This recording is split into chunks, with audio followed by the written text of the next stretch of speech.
Hello friends, welcome back to my channel Sai kids coaching classes. आज हम NCERT book class 9 chapter first exercise 1.3 का question number 6 लाए हैं। चलिए देखते हैं क्वेश्चन नंबर 6 में क्या करना है। क्वेश्चन नंबर 6 में आपको ये बोल रहा है, look at the several example of rational number. आपको रेशनल नंबर लेना है और किस फॉर्म में लेना है, p अपॉन q के फॉर्म में। ओके, तो आपको रेशनल नंबर तो लेना ही है, पर वो किस फॉर्म में होना चाहिए, p अपॉन q के फॉर्म में। ओके, इसके बाद ये बोल रहा है कि जो q है वो आपका जीरो के इक्वल नहीं होना चाहिए, तो जीरो के इक्वल भी नहीं होगा। Where p and q are the integer, p और q क्या होना चाहिए, p and q are the integers। यहां पे आप लिख सकते हैं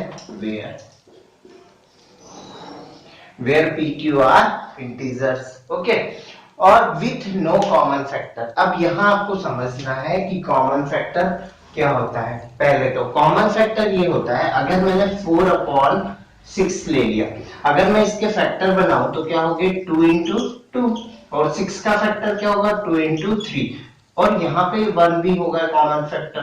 तो यहाँ पे आपके ये कॉमन फैक्टर आ गए। ओके, पर यहाँ बोल क्या रहा है वो कि no common factor other than 1 के अलावा आपका कोई भी कॉमन फैक्टर नहीं होना चाहिए। तो ऐसे एग्जांपल क्या होगा आपका, जैसे मैंने यहाँ ले लिया 3/5।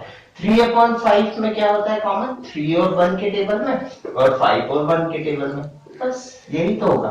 ओके, तो ये हो गया। बोलने का मतलब ये है कि वो केवल एक ही के टेबल में आए और दूसरे के टेबल में वो नंबर ना आए, तो वही आपका क्या होगा, कॉमन फैक्टर होगा।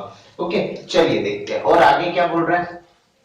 ये तो होना ही चाहिए हैव टर्मिनेटिंग डेसिमल, और वो टर्मिनेटिंग डेसिमल होना चाहिए। यानी आपने अगर 3/6 ले लिया, 3/6 ले लिया तो 6 का डिवाइड किया मैंने, 6 का डिवाइड किया तो क्या हो जाएगा, यहाँ पे 3 का पॉइंट आ जाएगा।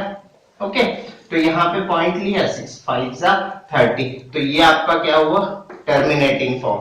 टर्मिनेटिंग फॉर्म तो हुआ, पर ये आपका क्या नहीं है, कॉमन फैक्टर। ये आपका ये नहीं, ये वाली property no common factor other than 1, क्योंकि ये 3 इंटू 1 हो जाएगा और ये 6 का 3 इंटू 2, तो यहाँ 3 आ जाएगा, तो ये भी आपका एग्जाम्पल नहीं होगा।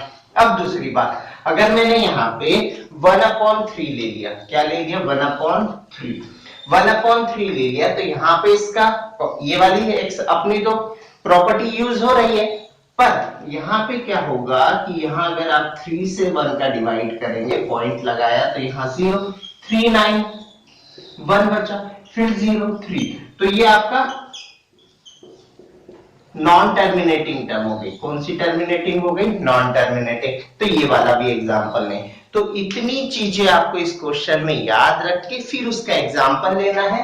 एग्जांपल लेने के बाद आपको ये बताना है, can you guess what property Q must be satisfied, और Q की कौन सी प्रॉपर्टी फिर आपको यहाँ पे सेटिस्फाई हो रही है।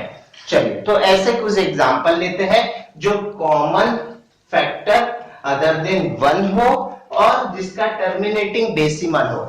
दो प्रॉपर्टी आपको याद रखना है, एक तो ये वाली और एक ये वाली, जो ये एग्जांपल में सेटिस्फाई हो जाए। तो एक प्रॉपर्टी ली मैंने यहाँ पे, सबसे पहले 2/5, कौन सी ली 2/5, 2/5 ली, तो यहाँ क्या हो जाएगा मेरा, देखिए इसका कॉमन फैक्टर क्या होगा 2 इंटू 1 और इसका 5 इंटू 1, पहले तो ये हो गया। अब 5 से मैंने डिवाइड किया, 5 से मैंने 2 को डिवाइड किया तो कितना आ जाएगा 0.04, तो यहाँ आ गया मेरा 0.4, तो ये टर्मिनेटिंग हो गई। ओके, पहला एग्जांपल तो ये हो गया मेरा। अब दूसरा लिया मैंने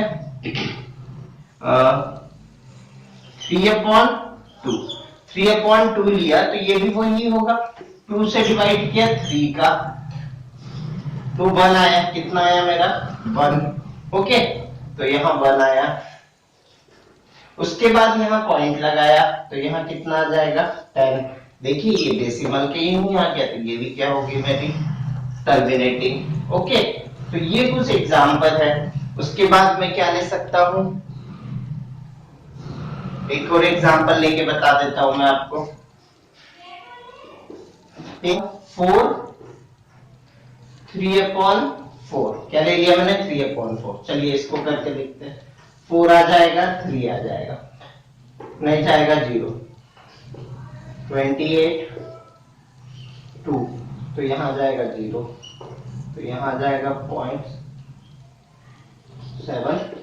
ओके, तो ये हो गई मेरे 3 एग्जांपल।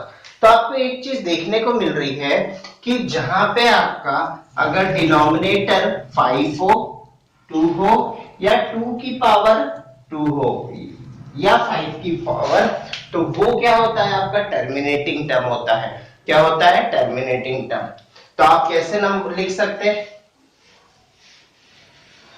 आप ऐसे बता सकते हैं कि rational number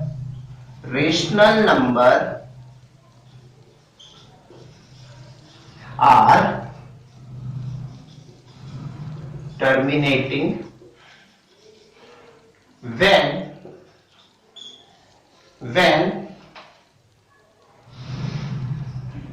denominator in the form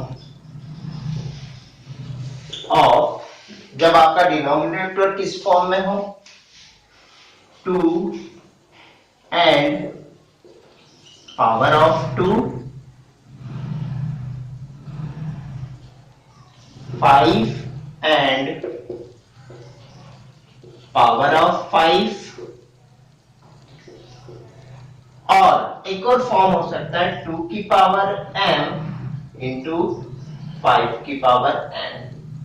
okay, तो क्या समझ में आया आपको कि आपका रेशनल नंबर हो और क्या हो, वो टर्मिनेटिंग। तो कब हो सकता है, जब उसका डिनोमिनेटर 5 हो, 2 हो, या 2 की पावर m इंटू 5 की पावर n के फॉर्म में हो, तो वो आपका टर्मिनेटिंग टर्म हो सकती है।